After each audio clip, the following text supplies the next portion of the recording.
वह एक छोटा सा गांव था और वहां एक सुनार रहता था जिसका नाम था अशोक।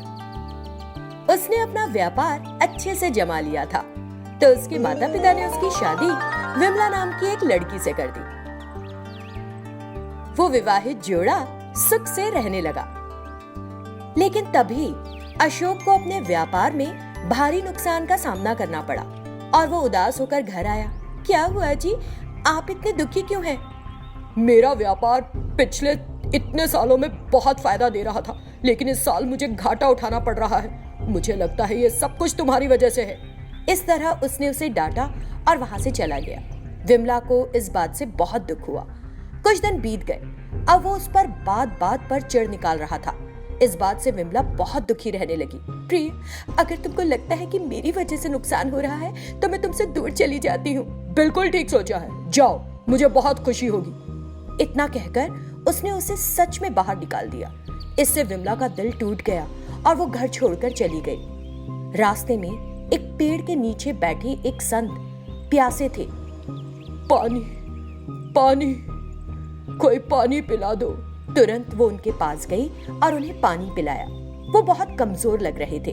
ये देखकर, संत, आप बहुत कमजोर दिख रहे हैं, मुझे अपने आश्रम की जगह बताइए, मैं आपको वहां ले चलती हूँ। तब संत ने उसे अपने आश्रम का स्थान बताया। वो उन्हें वहां ले गई। उसे देखकर वो समझ रही थी कि उनकी हालत काफी नाजुक है। संत महाराज, आपकी हालत देखकर मुझे बहुत दुख हो रहा है। यदि आपको कोई आपत्ति ना हो तो जब तक आपका स्वास्थ्य स्थिर नहीं हो जाता, मैं आपकी देखभाल कर सकती हूँ। संत ने इसके लिए अनुमति दे दी। उस दिन के बाद से विमला संत की सेवा करने लगी। वो कुटी के सामने सफाई करती और हर दिन सुंदर रंगोली भी डालती। ये देखकर संत बड़े खुश होते। कुछ दिन बीत गए और संत का स्वास्थ्य भी ठीक हो गया। प्रिय, तुमने इतने दिनों तक मेरी एक माँ की तरह सेवा की। मैं तुम्हारी सेवा को कभी नहीं भूलूंगा। तुम हो कौन और कहां से आई हो? मुझे बताओ, क्या मैं तुम्हारी कोई सहायता कर सकता हूँ? विमला रोने लगी और सब कुछ कह दिया। तब संत ने कहा, चिंता मत करो प्रिय, इस रंगोली पाउडर के कटोरे को लो। अपने घर में अपने दिल की तरह ही सुंदर हर रोज रंगोली डालो, फिर सब कुछ अच्छा हो जाएगा। और अब तुम घर जाओ बेटी। इतना कहते हुए संत ने विमला को आशीर्वाद दिया और उसे विदा किया। विमला ने संत का धन्यवाद दिया और उस रंगोली पाउडर की कटोरी को लेकर घर चली गई। तुम फिर क्यों चली आई यहाँ? इतने दिनों कहाँ थी? मुझे लगा कि मर गई होगी।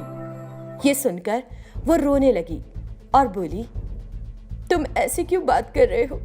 फिर उसने उसे बताया कि क्या हुआ था। ओह, तो तुम एक नई कहानी के साथ आ गई।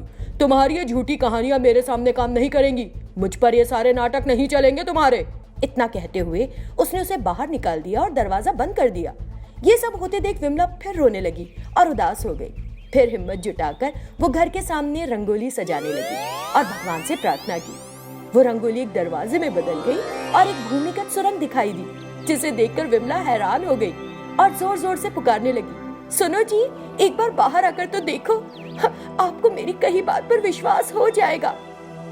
ये सुनकर वो गुस्से में आग बबूला बाहर आ गया, लेकिन उस भूमिगत सुरंग को देखकर वो अचरज में पड़ गया।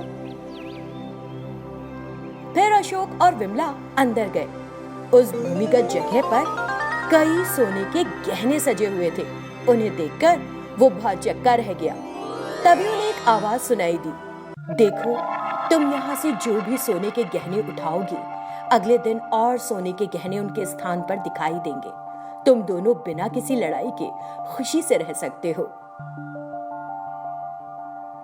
फिर वो आवाज गायब हो गई। अशोक इस सारी बात को जानने के बाद बहुत शर्मिंदा हुआ और अपनी पत्नी से माफी मांगने लगा। उस दिन के बाद से उन्होंने उस अंडरग्राउंड इलाके में आभूषण व्यवसाय शुरू किया। उन्होंने घर के सामने एक बड़ा बोर्ड लगा दिया ताकि सबको पता चल सके, जिसे देखकर लोग उत्सुकतावश उस भूमिगत आभूषण की दुकान को देखने गए। क्योंकि सोने के आभूषण कम कीमत पर थे, इसीलिए उन्होंने खरीदना भी शुरू कर दिया। इस तरह वो जोड़ा फिर से खुशी से रहने लगा। वह एक छोटा सा गांव था और वहाँ रघुवीर नाम का एक आदमी रहता था। वो एक चीफ कंस्ट्रक्शन कर्मचारी था। कुछ दिन हुए उसे कुछ अजीब सी बीमारी हो गई और अब वो काम पर नहीं जा पा रहा था। उसकी पत्नी सुशीला उसकी देखभाल कर रही थी। एक दिन, देखिए, आपकी तबीयत ठीक न होने से आप काम पर नहीं जा रहे हैं। इसे अच्छा मौका समझकर कई लोगों ने कंस्ट्रक्शन का काम ले लिया है। अगर इसी तरह कुछ और समय चला तो आपको कोई नहीं पूछेगा। रघुवीर को बहुत दुख हुआ। हम क्या कर सकते हैं सुशीला? भगवान ने मुझे ये बीमारी तब दी जब मेरा काम चल पड़ा था। क्या करूं समझ नहीं आ रहा। तब सुशीला ने उसका ढांढस बंधाया। कुछ दिन बीत गए और उसका स्वास्थ्य थोड़ा ठीक हो गया। मेरी तबीयत अब ठीक है। मैं आज से काम पर जाऊंगा। अगर मैं इस तरह घर पर बैठा रहा तो घर को चलाना बहुत मुश्किल हो जाएगा। ऐसा कुछ नहीं है जी, मैं घरों में काम करके भी परिवार चला सकती हूँ। पहले आप पूरी तरह से सेहतमंद हो जाइए। लेकिन उसने अपनी पत्नी की बात नहीं मानी और काम खोजने घर से निकल गया। लेकिन वो जहाँ भी जाता है, लोग केवल एक ही बात कहते हैं, तुम्हारी सेहत अभी पूरी तरह ठीक नहीं हुई है, कुछ दिन और आराम कर लो। इन सारी बातों से रघुवीर बहुत निराश हुआ और एक जगह जाकर बैठ गया। जब वो फिक्र में था तो उसने एक आवाज सुनी, बड़े भैया, क्या हुआ? तुम इतने दुखी क्यों हो? ये सुनकर रघुवीर ने इधर उधर देखा। जब उसे कोई नहीं दिखा तो उसने पूछा, कौन बोल रहा है? मुझे तो कोई दिखाई नहीं दे रहा। तभी वहाँ 3 बौने दिखाई दिए और एक ने कहा, बड़े भैया, मैं यहाँ हूँ। ये कहते हुए उसने हाथ हिलाया। उस बौने आदमी को देखकर रघुवीर ने पूछा, तुम कौन हो? तुम सब बहुत छोटे दिख रहे हो। मैं बौने लोगों के देश से हूँ। हम जंगल में रहते हैं क्योंकि हमारे पास सही से बने घर नहीं है। हर कोई इधर उधर भटकता रहता है। अच्छा होगा अगर हमारे पास एक अलग गांव हो। उसके लिए मैं एक कंस्ट्रक्शन वाले से मिलना चाहता था। इस तरह उस बौने ने रघुवीर को सारी बात बताई। ऐसा क्या? मैं कंस्ट्रक्शन का काम करता हूँ। मैं तुम्हारे लिए बनाऊंगा घर। मैं मदद करूंगा तुम्हारी। ये सुनकर बौना आदमी बहुत खुश हुआ।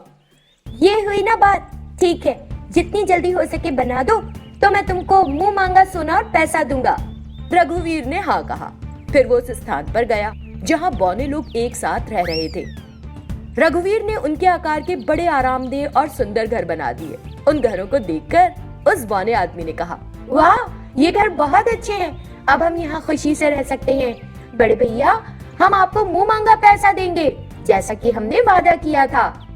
ऐसा कहते हुए उसने अपनी जादुई शक्ति का इस्तेमाल करके सोना और पैसा बनाया, जिसे देखकर रघुवीर को बहुत खुशी हुई और उसने कहा, बहुत बहुत धन्यवाद दोस्त। फिर वो सारा सोना और पैसा लेकर अपने घर गया। ये देखकर उसकी पत्नी बड़ी खुश हुई। तब रघुवीर ने उसे सारा किस्सा कह सुनाया। ये सुनकर सुशीला को विश्वास करना मुश्किल हो गया। उस धन के साथ रघुवीर और उसकी पत्नी खुशी से रहने लगे।